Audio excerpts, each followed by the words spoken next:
സ്ഥാപനത്തിൻ്റെ സ്വഭാവം കൂടി മനസ്സിലാക്കുക എന്നുള്ളതാണ് പ്രധാനം.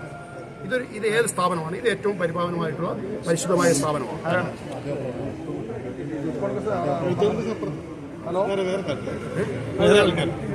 ഇപ്പൊ ഇവര് ഉന്നയിക്കുന്ന ചില ആരോപണങ്ങളുണ്ട്. അതായത് 7 പേർക്കെതിരെ എന്തുകൊണ്ട് നടപടിയെടുത്തു എന്ന് ചോദിക്കുന്നുണ്ട്. കാരണം 3 പേരാണ് ആക്രമിച്ചതെങ്കിൽ അവർക്കെതിരെ ഒരാഴ്ച ഉണ്ടായിരുന്ന ആളുകളെ മൊത്തത്തിൽ പിരിച്ചുവിട്ട നടപടി ശരിയാണോ എന്നാണ് ഇക്കാര്യത്തെ സംബന്ധിച്ച് ഞാൻ പറഞ്ഞല്ലോ.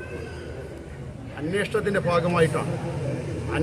ഭാഗമായിട്ടാണ് ഞങ്ങൾ 7 പേരെ പിരിച്ചുവിടുകയും പോലീസാണ് 3 പേരിലേക്ക് എത്തുന്നത്. ഞങ്ങൾ ആ ദിവസങ്ങളിൽ തുടർച്ചയായി ഡ്യൂട്ടിയിലുണ്ടായിരുന്ന ആ ഒരാഴ്ചക്കാലം ഡ്യൂട്ടിയിലുള്ള മുഴുവൻ ആളുകളെ ഞങ്ങൾ മാറ്റി നിർത്തുകയാണ് ചെയ്യുന്നത്. വളരെ സുതാര്യമാണ്. ഒരു ഒളിച്ചുവയ്പ്, ഒരു മറച്ചുവയ്പ് ഇക്കാര്യത്തിൽ ഉണ്ടായിട്ടില്ല. ഞാൻ വളരെ വ്യക്തമായി തന്നെ പറഞ്ഞു പോയതുമാണ്. വെള്ളിയാഴ്ച ഇങ്ങനൊരു സംഭവം നടക്കുമ്പോൾ ശനിയാഴ്ച ഒരു ദിവസം വൈകേണ്ട ആവശ്യമുണ്ടാകും. അന്ന് വൈകിട്ടാണ് പരിശോധന നടത്തേണ്ട സാഹചര്യം. ഞാൻ പറഞ്ഞല്ലോ, നഖം കൊണ്ട പാടാണ് വെള്ളിയാഴ്ച വൈകുന്നേരം ശ്രദ്ധയിലേക്ക് വരുന്നത്. കുട്ടിയുടെ ദേഹത്ത് നഖം കൊള്ളുന്നത്, നമ്മളെ ദേഹത്ത് നഖം കൊള്ളുന്നത്, നമ്മൾ ചൊറിഞ്ഞാൽ നഖം കൊള്ളുന്നത്. അപ്പോൾ ഈ കുട്ടിയുടെ നഖമാണോ വേറെ ഏതെങ്കിലും ആണോ എന്നുള്ളത് നഖം കൊണ്ട പാടാണ് ശ്രദ്ധയിൽ വരുന്നത്. അപ്പോൾ അതുകൊണ്ട് തന്നെ പിറ്റേ ദിവസമാണ് ഡോക്ടർ പരിശോധന. അന്ന് വൈകുന്നേരം 5:30 മണി കഴിഞ്ഞ് 5:06 മണിയായി ഞങ്ങൾ ശ്രദ്ധ.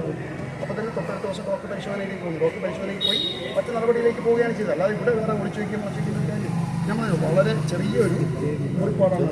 ഡോക്ടറെ അറിയിച്ചത് ഞങ്ങളാണ്. ഡോക്ടർ 2 ഡോക്ടർമാരെ അറിയിച്ചില്ലേ, CWC അതെല്ലാം ഞങ്ങൾ തന്നെയാണ്. കൃത്യമായ പരിശോധനകൾ നടന്നിട്ടുണ്ടെങ്കിലും നേരത്തെ തന്നെ അപ്പോൾ തന്നെ കണ്ടെത്താമായിട്ടുള്ള കൃത്യമായ പരിശോധന നടക്കുന്നില്ല എന്ന കൃത്യമായ പരിശോധന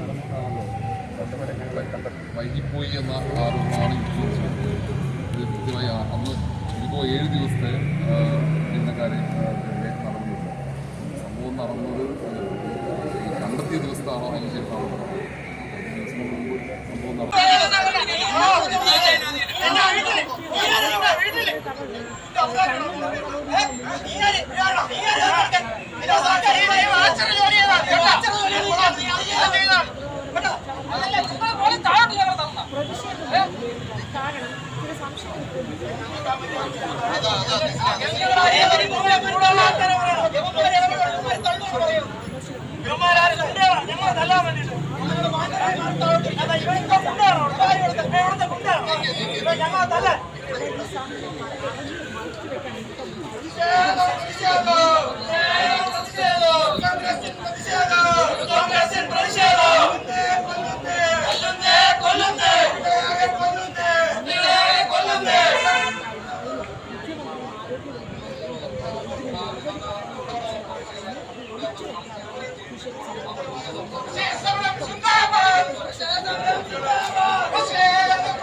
മാറ്റിക്കഴിഞ്ഞു. ഇപ്പോൾ ജില്ലാ പ്രസിഡന്റ്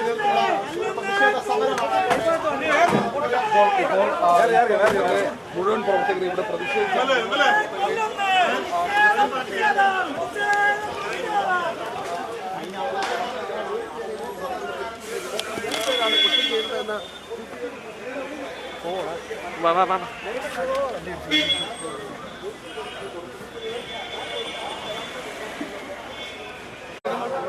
ക്യാമറ കൊണ്ടുള്ളിൽ പോയത് ദിവസം കുട്ടിക്ക് നേരെയുണ്ടായ ജീവനക്കാരുടെ